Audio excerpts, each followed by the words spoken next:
నమస్కారం. వార్తల్లోని వ్యక్తులు విశేషాల విశ్లేషణ సమాహారం న్యూస్ అండ్ వ్యూస్ కార్యక్రమానికి స్వాగతం. ముందుగా హెడ్లైన్స్ చూద్దాం. పార్టీ పెట్టను, ఎన్నికల్లో పోటీ చేయను, దేశమంతా తిరుగుతానన్న అన్నా హజారే.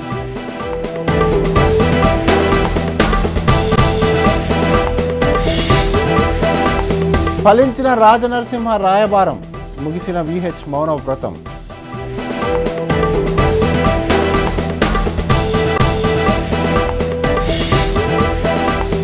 తెరపైకి ప్రత్యేక రాయలసీమ, విభజిస్తే 3 భాగాలంటున్న టీడీపీ నేతలు.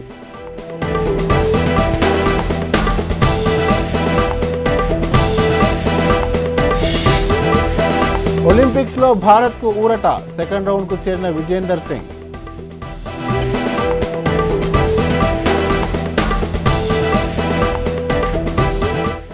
ఇక ఇవాల్టి ప్రధాన దినపత్రికలో వచ్చిన కథనాలను ఒకసారి పరిశీలిద్దాం. ముందుగా ఈనాడు ప్రేమ జంటపై కీచక పర్వం, యువకుడిని చెట్టుకు కట్టేసి యువతి వివస్త్రం చేసి రాక్షసానందం, శ్రీకాకుళం జిల్లాలో దారుణమైనటువంటి అంశాన్ని ప్రముఖంగా ప్రచురించింది. ఇక ఒలింపిక్స్లో జైనా, తొలి బంగారు పథకం మన పొరుగు దేశానికి, తొలి రోజే మనకు నిరాశే అనేటువంటి అంశాన్ని ప్రముఖంగా ప్రచురించారు. అలాగే రుసుముసురు ఏకీకృత విధానంతో ప్రభుత్వం భారం, కోర్టు వెలుపల పరిష్కారానికి ప్రయత్నాలు, కళాశాల యాజమాన్యాల నిర్ణయమే కీలకం, 6 నుంచే కౌన్సిలింగ్, దామోదర ఆశాభావం అనేటువంటి అంశాలను ఈనాడు దినపత్రిక ప్రముఖంగా ప్రచురించింది. ఇక ఉంటే కలిసి లేదంటే 3 ముక్కలే, రాయల తెలంగాణ సీమాంధ్ర మాకు నమ్మకం సమ్మతం కాదు అని బైరెడ్డి రాజశేఖర్ చేసిన ప్రకటన, తెలంగాణను అడ్డుకుంటే అగ్నిగుండమే, టీజీఓ సభలో కిషన్ రెడ్డి అలాగే మధు యాష్కి చేసినటువంటి వ్యాఖ్యలను ప్రముఖంగా ఈనాడు ప్రచురించింది. ఇక సాక్షి విషయానికి వస్తే హెరిటేజ్ సారథ్యంలో పాల సిండికేట్లు, పాడి దోపిడీ అనేటువంటి అంశాన్ని ప్రముఖంగా ప్రచురించింది. అలాగే గోల్డెన్ షాట్, బోని చైనాదే అనేటువంటి అంశం, అలాగే కామన్ ఫీజుపై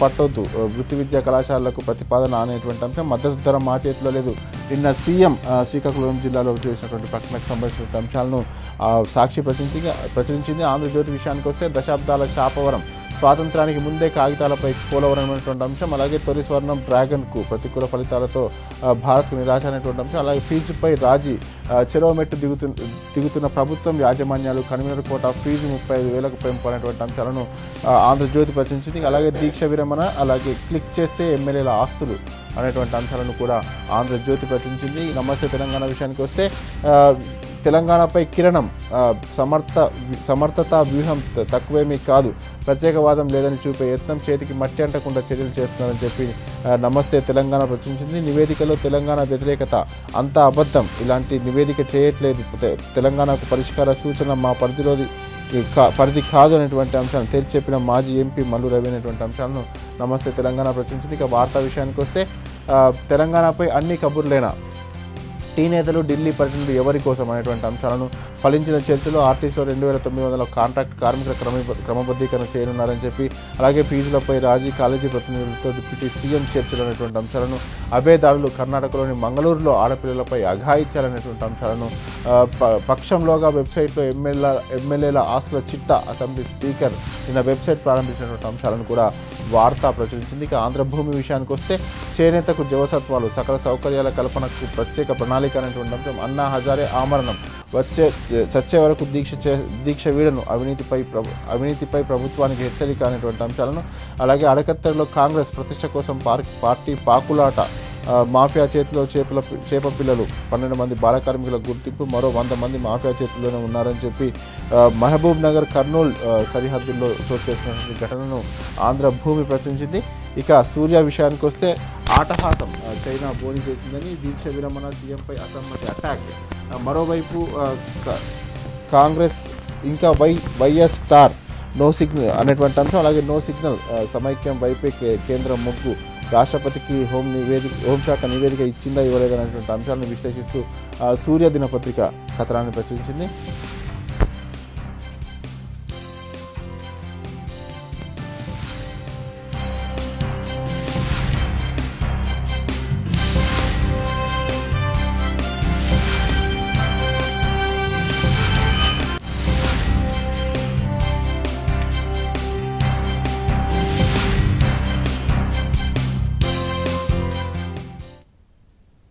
ఇక ఇవాల్టి వార్తాంశాలపై డిస్కషన్లోకి వెళ్ళే ముందు షార్ట్ బ్రేక్ తీసుకున్నాం. Stay tune.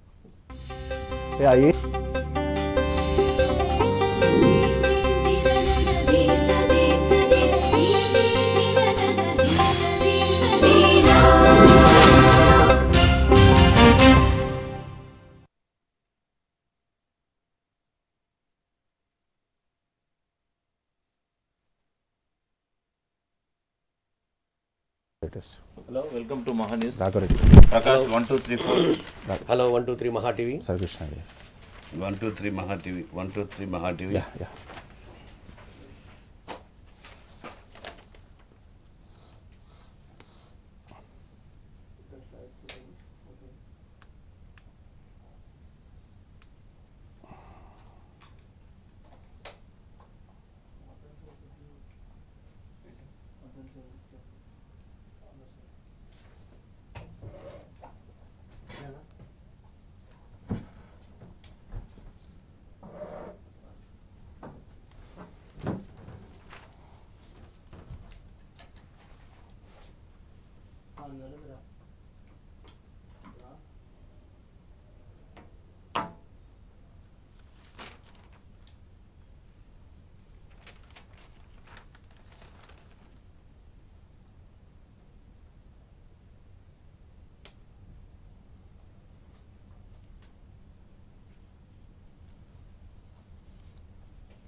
దిలీప్ కనిపిస్తాడన్న అసలు ఏమైనా నేను వదిలేస్తాను కదా ఆయన చాలా కాలం. అవునా? అదే పెట్టినవేంది? లేదు లేదు కానీ ఏ ఒక 1 month ఉన్నా ఆయనతో ఏ చాతగానో లేదు.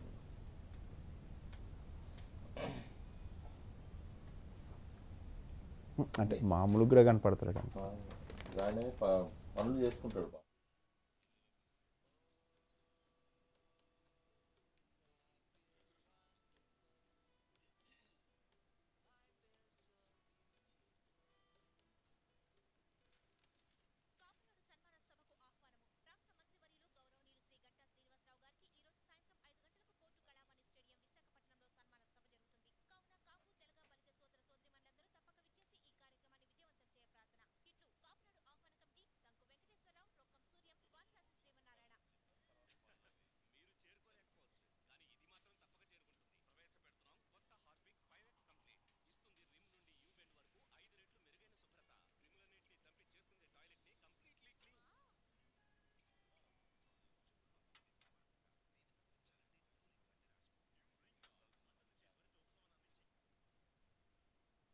మెటర్నిటీ లీవ్ ఇక్కడ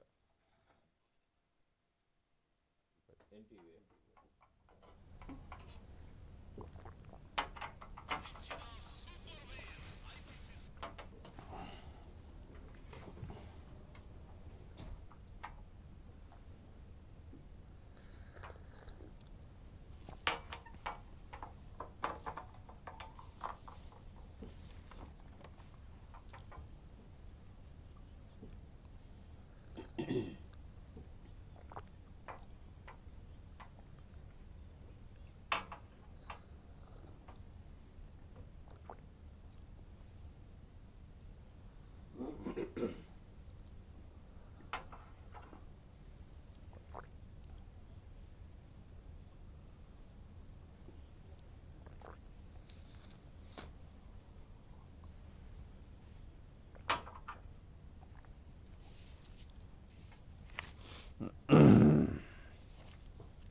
వెల్కమ్ బ్యాక్. ఇవాళ వార్తాంశాలపై డిస్కషన్లో పాల్గొనేందుకు మా స్టూడియోకి విచ్చేశారు వి ప్రకాష్ గారు, విశ్లేషకులు, తెలంగాణ వాది, అలాగే కేవీ రాఘవరెడ్డి గారు, వైఎస్ఆర్ కాంగ్రెస్ పార్టీ నేత, టీజీవి కృష్ణారెడ్డి గారు, ఎమ్మెల్సీ, కాంగ్రెస్ పార్టీ సీనియర్ నేత. కృష్ణారెడ్డి గారు, మీతోనే స్టార్ట్ చేద్దాం. ఏంటి అసలు ఏం జరుగుతుంది? తెలంగాణపై పుంకాలుగా వార్తలు వస్తున్నాయి. ఢిల్లీలో ఏదో జరిగిపోతుంది, ఏదో జరిగింది అనేటువంటి ఒక హడావిడి నడుస్తుంది. ఏమనుకోవాలి, ఎలా అర్థం చేసుకోవాలి ఈ హడావిడిని సంబంధించి? హడావిడి అంటే తెలంగాణ గురించి, తెలంగాణ మాకు ప్రత్యేక రాష్ట్రం కావాలని ఇప్పుడు విషయం కాదు కదా, చాలా రోజులు బట్టి జరుగుతుంది ఆందోళన. ఇప్పుడు ఏదో కొత్తగా జరిగిందని మరి ఎందుకు మీడియాలో వచ్చిందో తెలియదు. అక్కడ ఏం జరుగుతుందనేది ఎవరికి అర్థం కాదు. ఒకళ్ళు అదేదో జరుగుతుందంటారు, ఇంకొకళ్ళు ఇంకేదో జరుగుతుందని చెప్తూ ఉంటారు.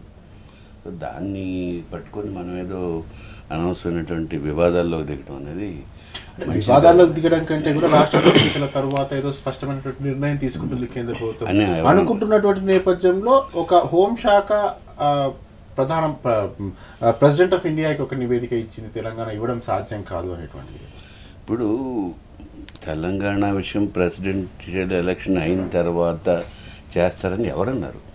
ఒకవేళ సోనియా గాంధీ గారు, కాంగ్రెస్ పార్టీ నుంచి భిన్నమైనటువంటి, సోనియా గాంధీ గారు ఎవరికి చెప్పారు? ఎవరికి చెప్పారు? కాంగ్రెస్ పార్టీ నుంచి వినపడి, కాంగ్రెస్ పార్టీలో ఎన్నో వినపడుతుంటాయండి.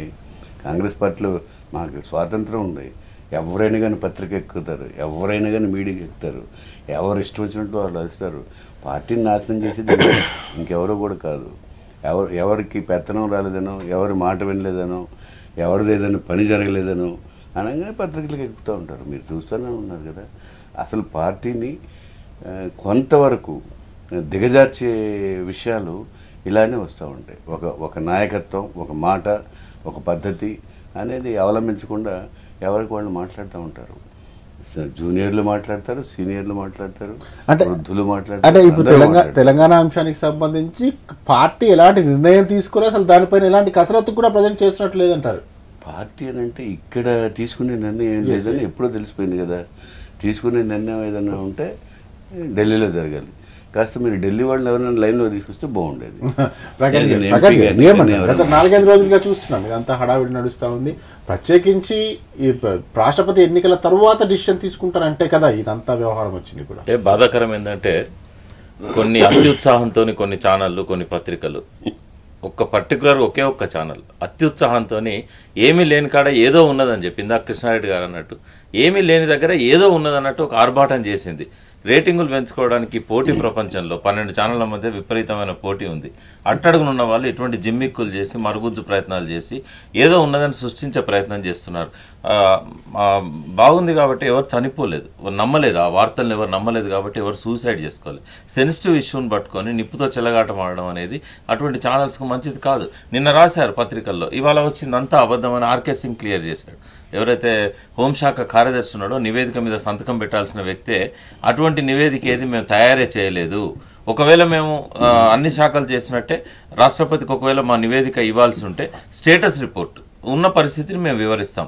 ఇవాళ ఎవరిని అడిగినా కూడా హోంశాఖలో స్టేటస్ ఏంది అని అడిగితే ఏం చెప్తారు? తెలంగాణ మీద December 9th నాడు ఒక నిర్ణయం